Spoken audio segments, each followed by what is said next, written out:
Bu, kami mohon maaf untuk memberitahukan ini pada Anda, tapi menurut informasi kami, Bella Hiddleston dilaporkan meninggal dunia 2 bulan lalu setelah menghilang di hutan, kata sekretaris itu. Apa? Ini tak mungkin terjadi. Tapi itu namaku dan aku jelas masih hidup. Ini suatu kesalahan besar. Ku minta mereka memeriksa lagi, tapi mereka tetap mengatakan hal yang sama.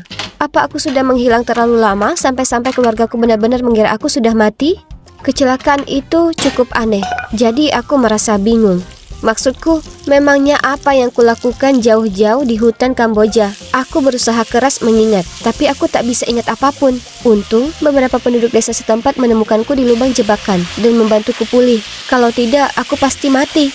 Aku lalu minta tolong orang di kedutaan untuk menelpon suamiku dan adikku. Jelas sudah terjadi kesalahpahaman besar, dan aku ingin perbaiki ini segera. Ya Tuhan, penantian itu membunuhku. Sekretaris sudah mencoba, tapi dia bilang, "Maaf Bu, kami tak bisa hubungi nomor-nomor tersebut." Ini tak bisa dipercaya. Aku terjebak di luar negeri, tanpa identitas, tak ada kontak dengan kerabat, dan aku sudah dilaporkan meninggal. Tapi segera, aku tersadar kalau aku bisa pinjam ponsel seseorang untuk menghubungi kenalanku lewat sosial media. Jadi segera setelah sekretaris meminjamiku ponselnya, aku langsung ke profil suamiku. Tapi aku sangat kaget, sampai hampir kujatuhkan ponselnya saat kulihat postingan terbarunya. Dia baru mengumumkan kalau pemakamanku akan diadakan minggu depan. Ya Tuhan, apa yang terjadi? Bagaimana mungkin ini nyata? Aku terus memeriksa profilnya dan melihat adikku posting foto selfie lama bersamanya mengatakan, "Roni, aku tahu ini saat yang berat, tapi aku selalu ada di sini untukmu. Kita akan hadapi ini bersama." Tunggu dulu, apa maksudnya? Pertama-tama aku ini tak benar-benar mati. Halo? Selain itu, aku tahu adikku dulu punya perasaan ke Roni. Apa dia mengira dia bisa bersamanya sekarang setelah dianggapnya aku sudah mati? Dasar pengkhianat. Kami dulu sangat dekat. Tentunya dia tak akan perlakukan aku seperti ini. Aku harus pulang dan selesaikan masalah ini sampai tuntas. Aku minta bantuan kedutaan untuk menerbangkan aku pulang tanpa memberitahu keluargaku sebelumnya. Aku ingin memberi mereka kejutan. Percaya atau tidak, hari di mana aku semestinya tiba di rumah adalah hari pemakamanku. Sungguh kebetulan, bukan? Aku langsung menuju tempat pemakaman. Dengan menyamar tentu saja. Ku pakai topi dan kacamata hitam besar untuk sembunyikan wajahku, dan duduk jauh di belakang jadi tak akan ada yang perhatikan aku. Ada begitu banyak orang di sana. Keluargaku, teman-temanku, dan bahkan para mitra bisnisku. Sungguh aneh. Kemudian kulihat Roni. Dia tampak letih. Aku ingin langsung lari ke arahnya dan berteriak, "Aku masih hidup, kau bisa bahagia lagi." Tapi kemudian adikku Kylie muncul dan meraih lengannya dan berbisik sesuatu ke telinganya. Dan aku terpaku. Mereka kelihatan dekat, terlalu dekat untuk sekedar kenyamanan. Lalu kemudian kuperhatikan orang-orang di sekitarku berbisik, "Au, tak seburuk itu. Dia akan dapatkan uang yang banyak dari perusahaan asuransi atas kematian Bella." Lalu wanita lainnya berkata, "Tak hanya itu, tapi istri yang lebih cantik dan muda kalau dilihat-lihat." Aku ingin muntah. Roni dan Kylie sekarang saling berpelukan. Semua ini membuatku merasa seolah keberadaanku tak berarti.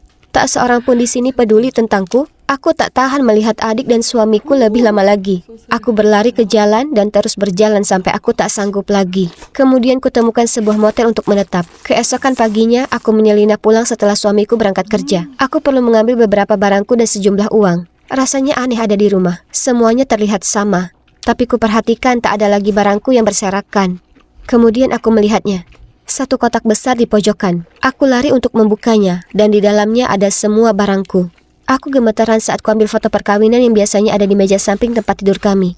Maksudku, aku baru saja dikubur, dan Roni sudah mengemasiku dalam kotak. Seakan dia sudah tak sabar untuk menendangku keluar dari kehidupannya. Sakit. Aku ingin keluar dari sana. Jadi cepat saja aku menuju kamar tidur kami mengambil uang tunai dan pakaian. Itulah saat kutemukan rahasia mengejutkan yang membuatku terjatuh ke lantai.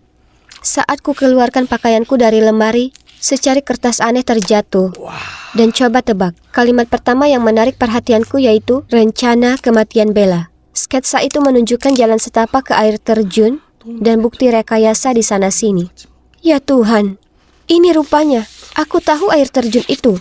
Itu cukup dekat dengan tempatku kecelakaan. Jadi, apakah Roni yang sudah merencanakan ini? Apa pikirannya sakit? Apa yang sudah kulakukan padanya sampai pantas menerima ini? Aku harus keluar dari sana untuk menjernihkan pikiran, tapi ada sesuatu yang menarik perhatianku di kios koran. Itu Kylie, ada di halaman depan koran di sebuah artikel tentang bagaimana dia akan jalankan perusahaan menggantikan kakek kami. Terdapat foto Kylie dan Roni saat peresmian, dan lihat betapa bahagianya mereka. Mereka sama sekali tak terlihat sedih dengan kematianku. Ingin kurobek koran itu.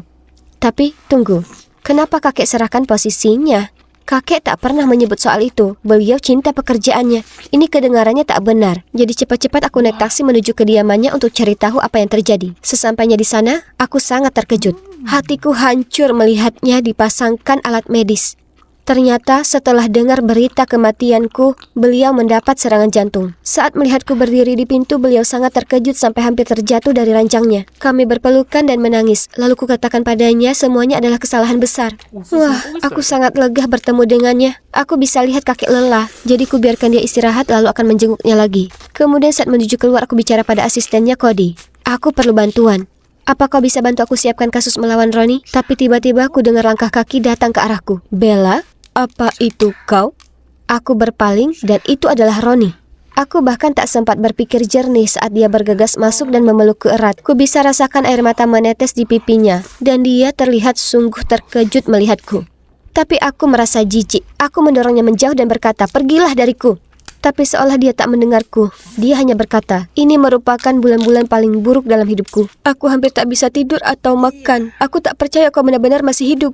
Pembohong. Dia adalah pembohong. Aku mulai memakinya dan mengatakan, "Berhentilah pura-pura seolah kau peduli. Kau ingin aku mati.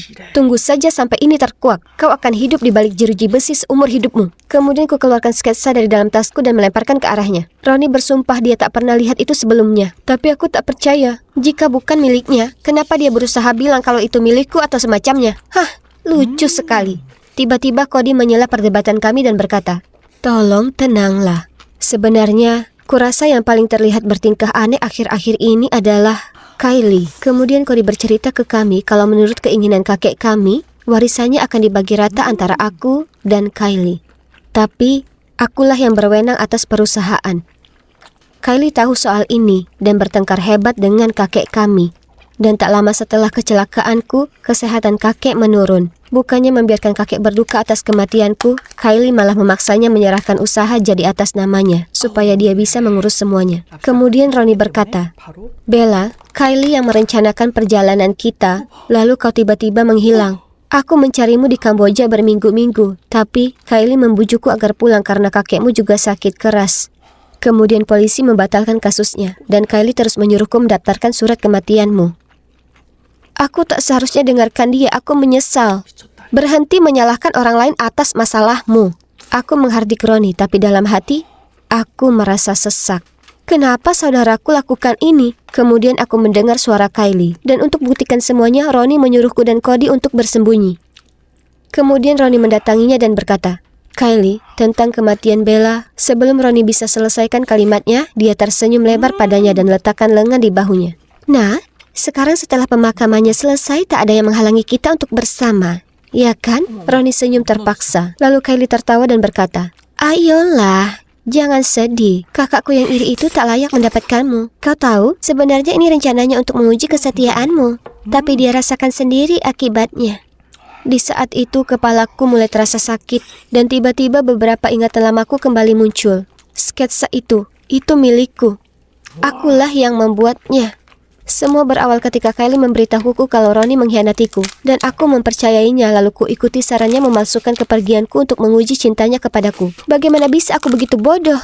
Saat aku sadar aku sendiri di hutan itu dan dia tak kembali lagi, aku panik dan terjatuh di lubang perangkap, membuat kakiku terluka dan terjebak. Semua ingatan sudah kembali padaku. Aku tak tahan lagi. Aku lari ke arahnya dan dengan pedih berteriak, "Teganya kau lakukan ini padaku, Kylie." Awalnya dia sangat kaget melihatku, tapi kemudian dia hanya menyeringai dan berkata, "Hah, kau masih hidup? Tapi bagaimanapun sudah terlambat. Perusahaan sekarang jadi milikku. Oh, dan juga Ronnie tersayang." Dia lalu memutar mata dan berkata, "Kau ini hanya anak angkat. Jadi apa yang membuatmu berpikir kau punya hak untuk selalu mencuri segalanya dariku?" Di saat itu kakek kami muncul dan menghentakkan tongkatnya ke lantai. "Kylie, hentikan itu." Kylie hanya merajuk dan berkata, "Jujur, kenapa kakek berikan seluruh perusahaan padanya?" Kemudian kakek kami berkata, "Lihatlah dirimu sendiri, Kylie. Apa kau cukup pantas menjalankan perusahaan? Jawab sendiri. Kau mengecewakan keluarga ini dengan trikmu yang kotor dan keji." Aku tak percaya Kylie masih mengungkit masalah adopsi untuk menyakitiku. Memangnya kenapa kalau aku diadopsi? Itu tak berarti aku bukan bagian dari keluarga ini. Dia selalu iri padaku, meskipun aku tak pernah lakukan apapun. Kylie mulai menangis dan lari keluar dari sana mengatakan dia muak karena merasa tak pernah diistimewakan siapapun. Ya, mungkin kalau dia tak meninggalkanku supaya mati, orang-orang akan lebih menyukainya. Aku sangat kaget dengan apa yang diperbuatnya kepadaku, dan semua karena iri. Aku tak bohong, butuh waktu lama sekali untuk mengatasi ini. Aku masih belum bisa memaafkan dia dengan baik, tapi kurasa itu hanya butuh waktu. Sedangkan aku dan Roni, kami telah mengambil alih usaha keluarga, dan aku sadar kalau Roni selama ini setia. Kylie hanya mengarang kalau dia berselingkuh karena dia tak tahan melihatku sangat bahagia. Satu yang pasti, aku takkan pernah menguji cintanya lagi. Tak ada lagi memalsukan kematian buatku.